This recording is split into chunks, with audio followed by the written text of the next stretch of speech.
Yes, I think. Hello. What's up, everybody? This is George C. Yossi Samuels, and we're actually just testing out our first YouTube Live. I've actually been doing the daily Faiā series through Facebook Live and then just uploading straight into YouTube. So this is the first YouTube one that's straight up. Now, today's session, I guess, and if you're new to this series, how's it going?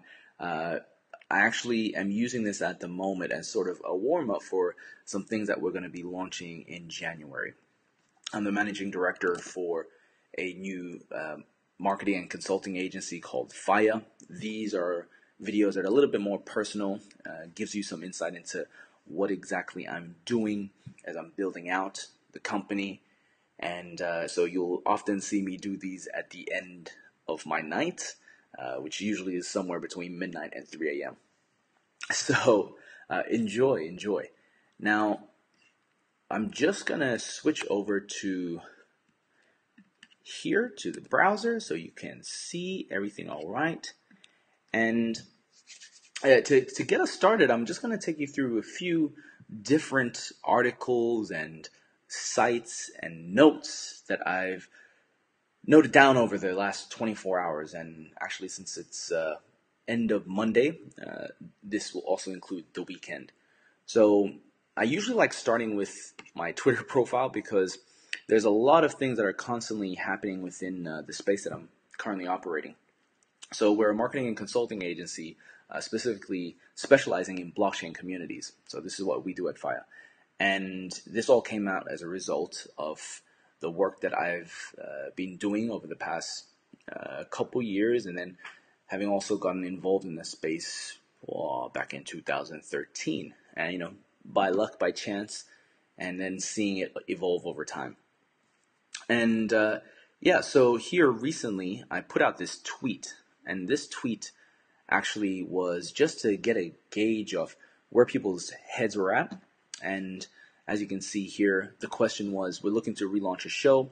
So just a little bit of a background, I did interviews with two key influencers at the beginning of the year, including Roger Ver, who's the CEO of Bitcoin.com, and also the infamous Dr. Craig Wright. And as a result of that, it was really interesting to see from a marketing perspective how influencers can also help propel you if you are, relatively unknown. So this can apply for anybody. If you're starting out, one thing that gets talked a lot at the moment is influencer marketing. And essentially what that is just identifying who the influencers are in your space, collaborating with them, partnering with them, interviewing them, and then, you are piggybacking off of their network and their influence or their clout. And when I originally did this, and it's not just within the blockchain space, I've done this in multiple different industries. In the beginning, I just did it intuitively. It wasn't something that I had a name for. Usually, I would just go and see, okay, these people seem to know what they're doing. I'd really like to learn something from them. And, I always seem to have really interesting chats, conversations with folks. Why don't I just get a win-win for everybody? I'll interview them, learn something, and then I can also use this to share the wisdom with everybody else. And so, I just kept applying that through multiple industries, and so did that here in this instance as well. So anyways, did that at the beginning of the year. I got involved with my day job. A lot of stuff was doing in my own spare time. And, things were developing. And then around about, I think it was late last month, I had some opportunities come up, and specifically seeing how I could actually relaunch the show in a much better way, in a much more focused way, ties in with the business. All right, so everything that I'm going to be talking about here is, of course, tied into Faia as a business, and I will show you how I'm using all of these social media elements to funnel into the business as well. Because one of the things that's really interesting is that we are in the crypto blockchain space, and there's a lot of folks who have goodwill and want to do good, but at the same time, if you're dealing with money itself and business, you got to build a business that will make money, right? I've been involved in a few things in the past where, did it for the right intentions, right? But they either weren't profitable, timing wasn't right, so many different things. So that was during the last decade where I learned a lot of those hard entrepreneurial lessons. And yeah, so here we are now, and we're definitely focused on growing Faia and staying focused in this particular niche. And over here, you can see again, you've got the three different options. Blockchain will come, blocks on Faia, Bitcoin will come. The show that I had started, the YouTube channel where I did the interviews, was called Bitcoin Will Come originally. And it looks like that has still got the highest number of votes. But it's important to note when you're doing these polls, you have to look at the biases of your own audiences as well, right? And you have to balance with what it is that you want as well. I did this to see where people's minds were at, but what was most interesting was probably the comments, that people shared, used. So there's things about it will come, it will come. Somebody said XRP, cool. I am, good Twitter friends with Tiffany Hayden, if you're familiar with her from the XRP side. She also supports Bitcoin Cash. But yeah, here I give a link to the interview that I did with Craig Wright early on in the year. And I'm just going to see if I can find some of these. So you got some comments here because I also said other. So 27% other. So obviously some people don't like any of the names. Let's put something else. Some guy said blockchain people. And blockchain people actually would be great because the angle that we're going at with the show when we relaunch is actually looking at the people side of the blockchain space. So there are, certain podcasts like I think the Humans of Bitcoin, a podcast from Bitcoin.com, here and there, but we really want to focus in on the people side and specifically around how people communicate, gather in the form of communities, and also how that ties in and relates to, of course, the marketing side, user experience, the psychology, behaviors, because these things are what's preventing Bitcoin and other cryptocurrencies from really getting mass adoption. I think a lot of us actually know this. For me personally, sometimes I get frustrated with the amount of just what I consider to be useless banter on Twitter and forums. And I'm really all about getting things done and helping people communicate more effectively as well between one another through tech. I think people forget that when they're online, they seem to it's like they seem to forget that there are real people on the other side. And sometimes I see arguments take place on Twitter, and I'm just like, if y'all just had a drink together in person, half of the stuff that you guys are bashing out with each other online would probably be resolved. So it's this people side. The technology is fine. It's always the people that we seem to screw things up for folks. So. Not for folks, for the tech itself. Okay, name suggestion around the block. Blockchain boom. Hey, that's not too bad. Millionaire Maker. Bitcoin is here. Probably like some of these. Bitcoin is coming. BCC blockchain cash. Blockchain cometh. Bitcoin is cash. Yeah, so there's some good comments here. But I think one of the threads that and I'll see if I can find it. Hopefully it won't take too long. Gosh, there are so many. Okay, can't see where the thread is here. Twitter gets maybe here. We want to see this. Right. Okay. Yeah, getting closer. Okay, so essentially, here we go. Elliot asks, "What's Faia?" And so this actually was a really good question because up until this point, I hadn't really told a lot of people about what Faia is. So we've already, secured our first client, and that's taking us in through to January. And we already have other clients that we're talking with right now. And so there's a lot of opportunities, but we are also making sure that we're taking on the right type of clients because you don't just want anybody. But at the same time, when you're starting up, you do have to get that momentum built too. So anyways, Faia, for those who are wondering what it actually means or stands for, is essentially a Samoan word for spanning two divides. I believe it stands for a natural construct or bridge that spans two divides. So this can also be used to, look at bringing two opposing sides together, right? In the form of, say, for example, Twitter, opposing factions and whatnot, businesses. If there's a divide there, help bridge that gap. And when Faiā is actually used in the word Faiā in Samoan, it also means teacher. So what we are wanting to do through our services is, one, to harmonize and unite folks. So we support the clients who are working on projects that are looking to help the wider population, right, wider society, through their tech or through their startup. And, we support them in doing that.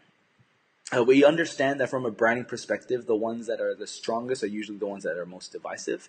So there's, even though we're about the harmonization and bringing together, we understand that there's a paradox. There are many paradoxes in our world, and you'll often see me use the YinYang symbol. And you just have to know when to tackle whatever side that you're looking at. So that's how we see things. And I'll get to how actually like these beliefs, so what we believe and how other people believe things are actually fundamental in understanding one another, right? Putting yourself in their shoes. And when you then go out to argue or debate, you're coming from a much more grounded place, because you'll often find that people will use facts in debates to justify their own underlying beliefs. So if anything, my opinion is, when you're actually engaging with someone, if you want to be formal about it, you should actually look at, okay, well, first up, here is what I believe, and now here are my facts. Because then you'll have more insight into why they believe what they believe, as opposed to just hashing out over facts, which a lot of time will get people nowhere, because oftentimes you're not even debating facts. You're debating underlying belief systems. Okay. So, yep, Faiā, spanning two divides, and teacher. I see tech, like the knowledge of fire, as a tool Prometheus returns to humanity. Use wisely, it can create and warm. Use irresponsibly, destroy and scorch. So Faiā, if you haven't already heard, sounds like the word fire. And from a branding perspective, this means we can go in many different directions, which is actually great for us. Fire also is typically known as a very people-oriented element. What I mean by that is, if you actually look at the four elements, and the Native Americans, actually I'll try to bring that up. Native American, I think it's medicine wheel. Yeah, I think it's medicine wheel. Bring that up. All right.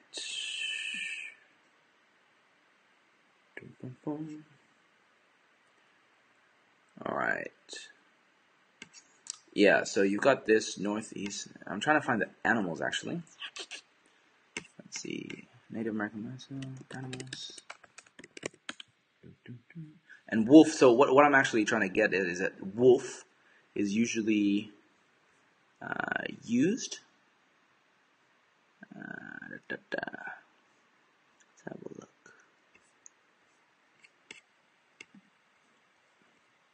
All right, so here you can see your totem wolf, element fire, color yellow, etc., etc., etc. The wolf animal is actually used as a symbol for humans and communities that are learning how to work together, right? Because the wolf pack, if you think about it, is one of the greatest teachers on how to work together to achieve a common goal or outcome. And so fire, the element of fire, can be tied in with that wolf element and tied in with the community element, which is also what we're about in the blockchain community space and the marketing around that. All right, so let's just bring that back. Okay. Close that down here. So yeah, just Elliot, thanks for the questions. Here's that YinYang symbol I was talking about. I use this a lot when there are debates and things taking place. If I see that people are coming from seemingly two opposing sides, I can see the validity in both, and then I end up just posting that. The art of conflict resolution on Twitter should be a subject or a channel on its own, because I think people in general do not know how to communicate effectively, even in real life, right? And then we're going onto these forums and whatnot, thinking that we can communicate effectively, and it's just magnified even more, which is just hilarious to see sometimes. So, yeah, that was the poll that I put. Faiā. So now it probably gives more context as to why I have blocks on Faiā, and I was actually quite surprised that 9% or around 10% or 12% at one point, actually voted for that. Because I think after I described what Faiā meant, then of course they're like, well, okay, if that's actually what the name of the company is and that's what the meaning is behind it, then this actually kind of makes more sense. So personally, of course, I'm biased. I'm leaning towards the blocks on Faiā. And the reason for that is because we do want the show also to be a lead gen for the services for the consulting and marketing side, agency side. I'm not going to be hiding that. But, all of this, everything we do, we want it to be of value, because at Faiā on part, the teacher, is that we do want to, not just myself, but we do want to bring other people who can help teach properly about this emerging technology, DLT, distributed ledger technology, blockchain, Bitcoin, Ethereum, whichever one. We believe that everybody has truth to share, and that truth is always somewhere in the middle of everybody's viewpoints.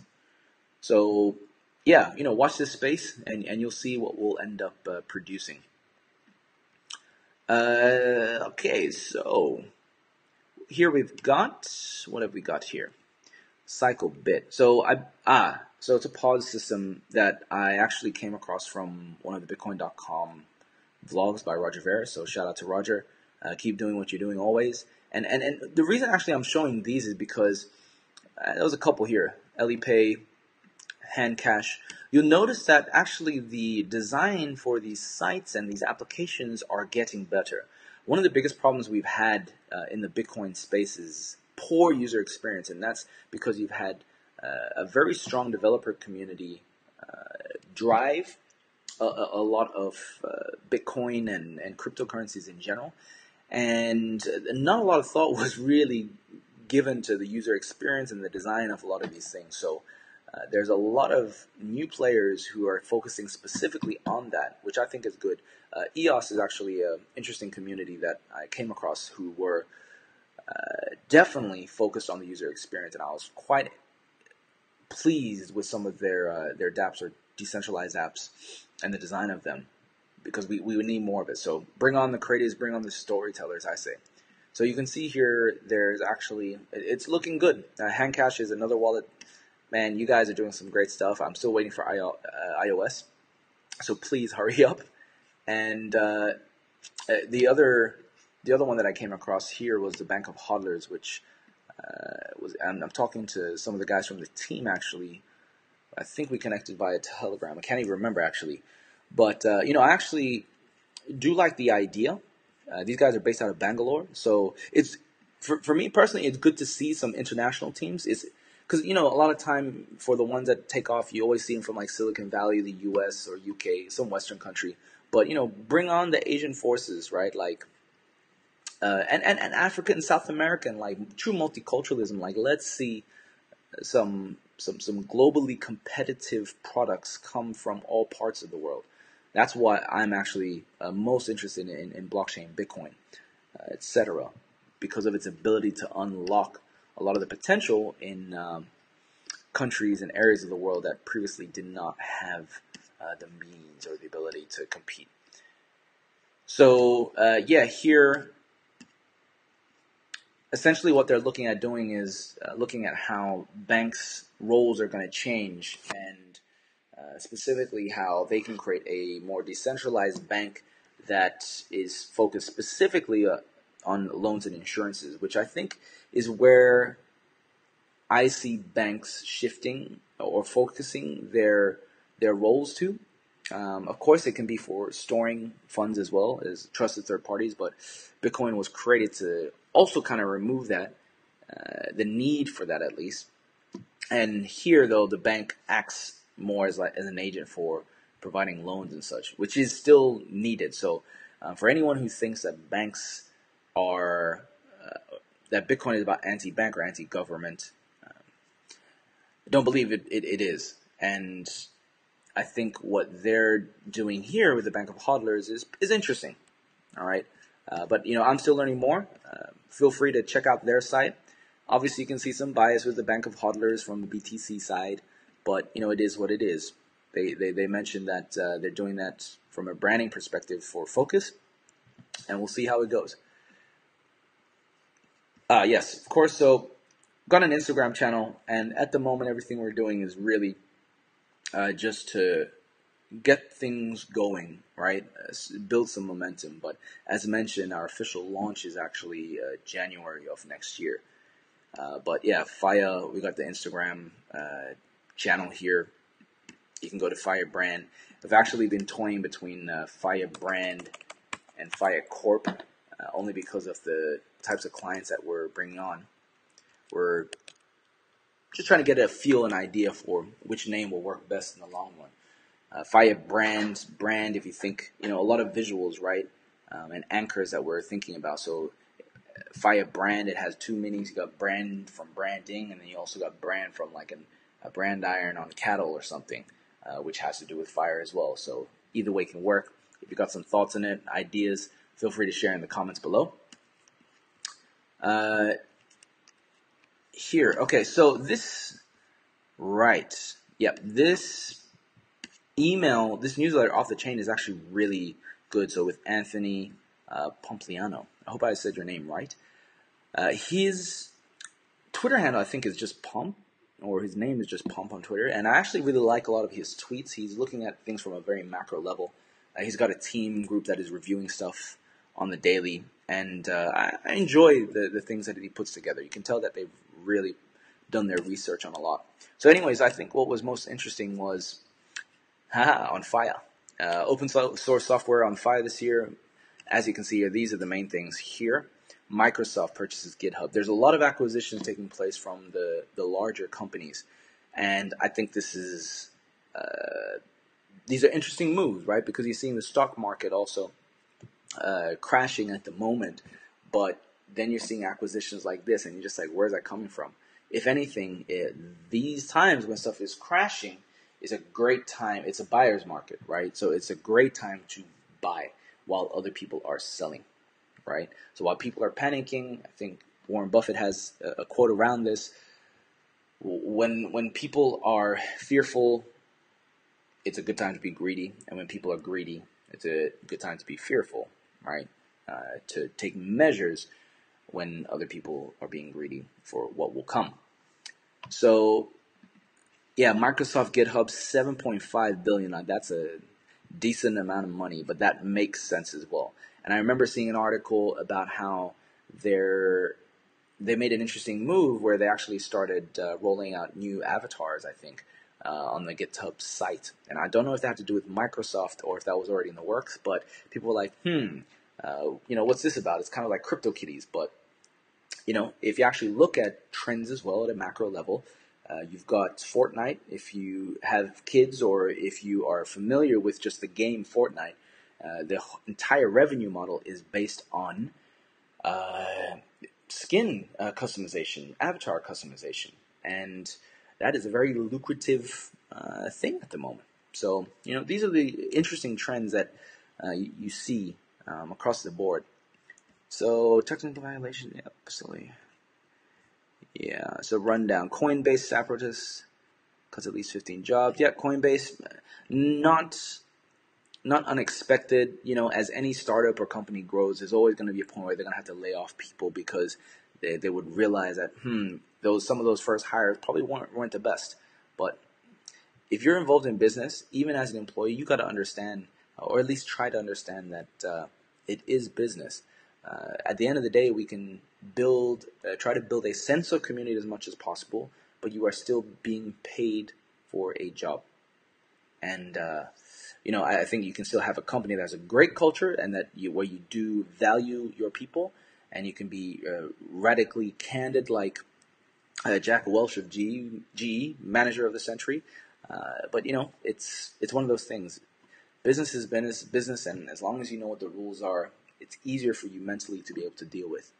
And this also ties into another topic, or at least the topic for this video, which was stories and culture. So there are a lot of stories. As I get older, I realize that a lot of the things that we believe, I consider them just to be stories.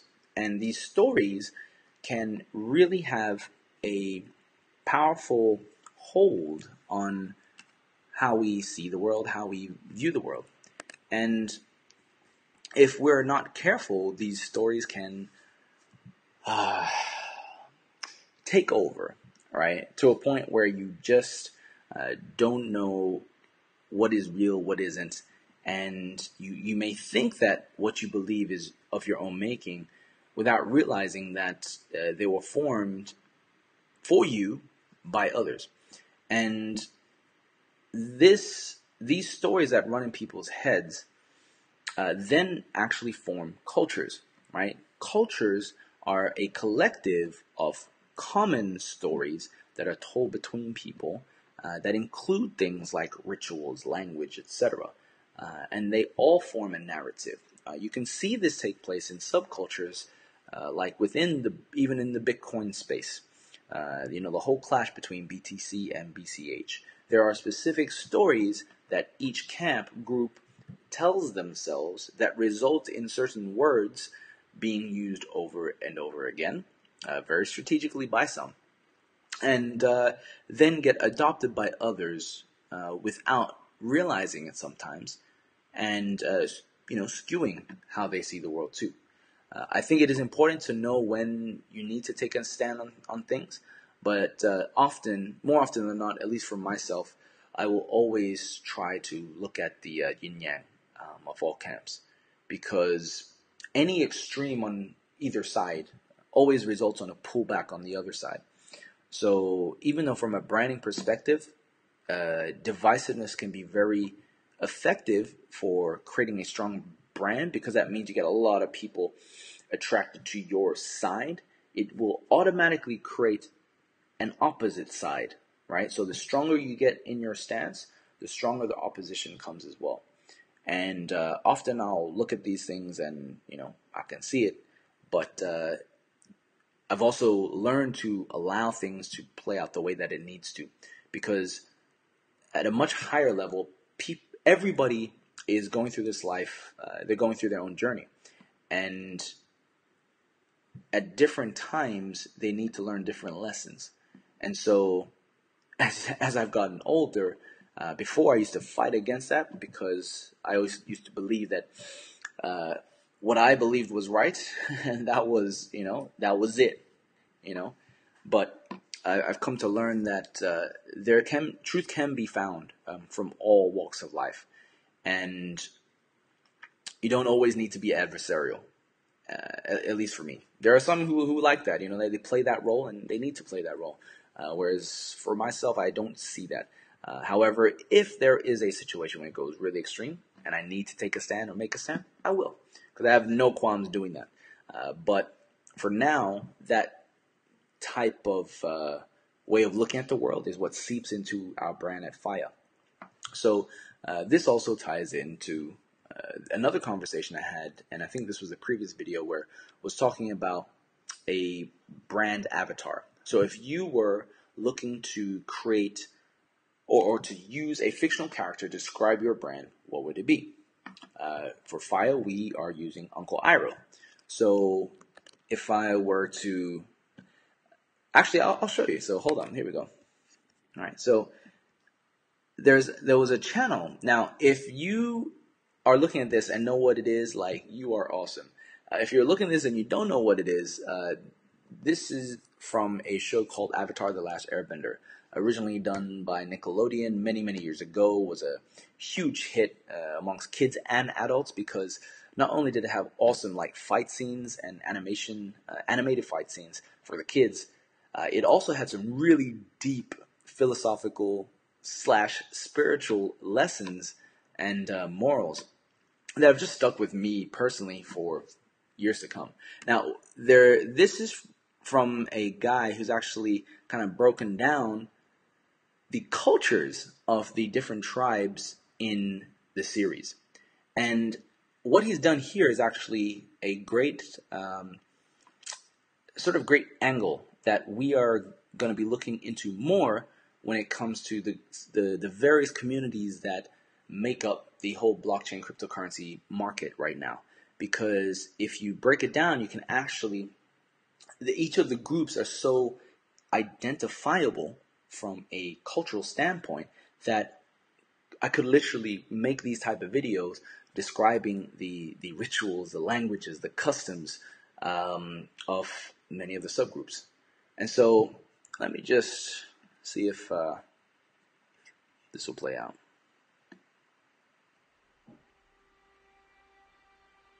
All right, so imagine here, I could use a quote, say for Bitcoin, BTC, could use a quote. In the era of Rava, the ancestors of the water tribe received the element of water from lion turtles, using it to gather food and resources.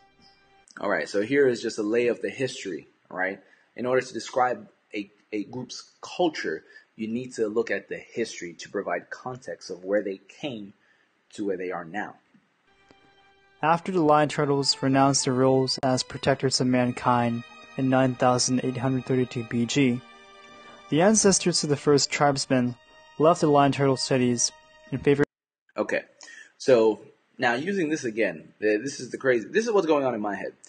Here on this slide, you could have a small world network representing the Bitcoin network, right? Then on each of the sides, or those circle discs that you see here, you could even have the various camps, right? Within even just Bitcoin itself. You could have BTC, BCH, BTG, right? Bitcoin Gold. You could have all of them, right? And each of them would have their own sort of angles or belief systems. And even with that, they could have further subcultures outlined. Of establishing settlements centered in the North Pole, forming several independent tribes.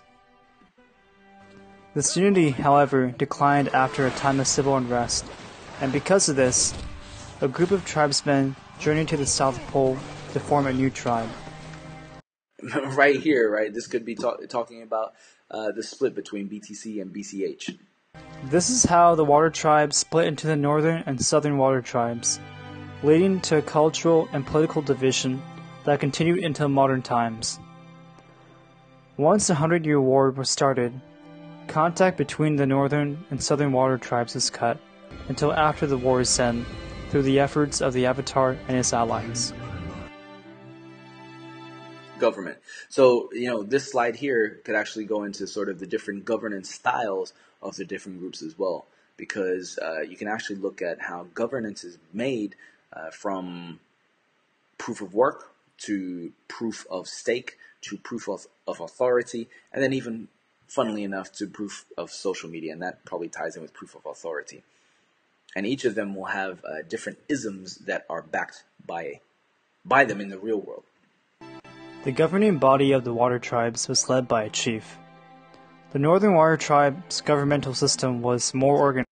All right, so I won't go into the whole video, but these are the types of things that I actually look at when it comes to actually the marketing side, because all this marketing is storytelling.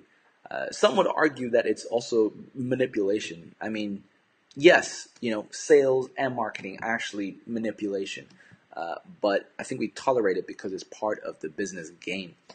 And it's also how you look at things, right? Your perception, your attitude towards things.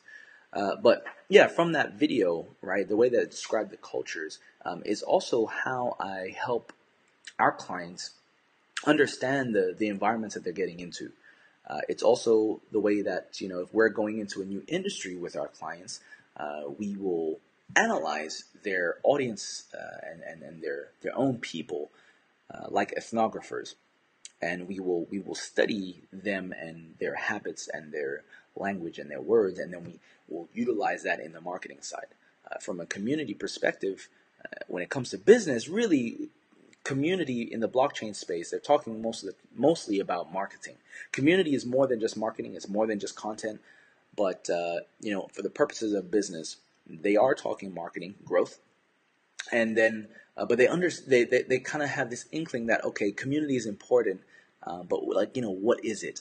And I think that community part is actually just a vision, a group's vision with people backing it and feeling connected as a result of those shared interests, likes, or shared vision.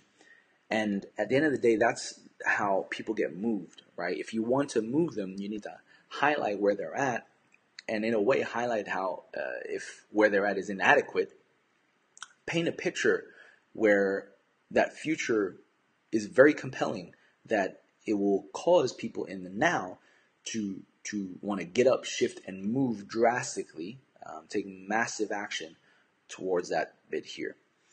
So that is how the stories and the cultures influence the marketing and penetration for new technology as well. Because when new technology comes, it's not just about like this new tech and it's going to solve all our problems. Tech alone will not do that, in my opinion. It will not solve all problems, because you've got these belief systems of people that is also having tension with some of the new changes. And so you have to deal with where people are at and have a compelling enough future vision that is either close enough to that or addresses those pains in order for them to get to where you want them to go. And when I say get them to where you want them to go, you can influence that, but also ideally you want to attract people who are already more inclined to understand that vision.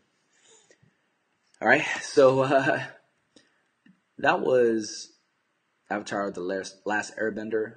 Looking at sort of how to explain cultures through video. On our Instagram, had actually written a post about Faiā as well, just taking some of the things that we wrote on Twitter and putting up onto Insta. Yeah, we had this. Sweden's central bank speeding up plans for national digital currency, the e-krona. Actually sent this news to one of my Swedish friends. I find that interesting. I still, personally, I believe in a single global currency that is decentralized for the world. That's the best use case for blockchain. And that is so that, no one nation actually has to fight with each other about which money is more dominant. The US dollar has been dominant this whole time. Other countries are like, why is it? Why does it need to be? Why can't my country's dollar be the dominant one? And with Bitcoin, Satoshi's Bitcoin, that vision still lives. All right. And just to wrap up some of what I had, in terms of articles, there was one about community marketing. So we talked about influencer marketing before. Over the last 2 years, apparently a new phrase, community marketing, has started to pop up. I can see why, especially with the hype of blockchain demand, and then also just in terms of language, people using community a lot. It's still marketing. It's just looking at sort of how do you speak to the community, the group. And for community marketing to be taking off in Japan is really interesting, because I remember when I was talking to a friend of mine from a games company there, they were saying that in Japan, the way that they were marketing was very one directional. It wasn't two-way. There weren't community, interactions. And once again, you look at the culture of Japan and historically how they've operated. So for this type of marketing to start coming out, it's good to see. All right, yep. So IBM, another one, they're buying Red Hats for $34 billion. That's way more than Microsoft acquiring GitHub for $8.5 billion or $7.5. This is getting intense, insane now. All right, so that is. I hope I had actually seen the screenshot before, but that is all for tonight. Hope you guys had a wonderful day, and be sure to hit the like, depending on where you're watching this from. Subscribe to the channel, and in January you will start to see what else we've got in store. For now, though, I'm going to be keeping these as a more personal vlog. Probably will be getting a newsletter up very soon. Not probably, it is coming, and you'll be able to subscribe, and the subscribers will probably get access to these videos. because I'll probably close it down, make it a little bit more exclusive. But hey, give your feedback, comments on what you think. And yeah, with that, thanks for watching. Speak soon. Oh, and as always, remember, through patience and persistence, it will come.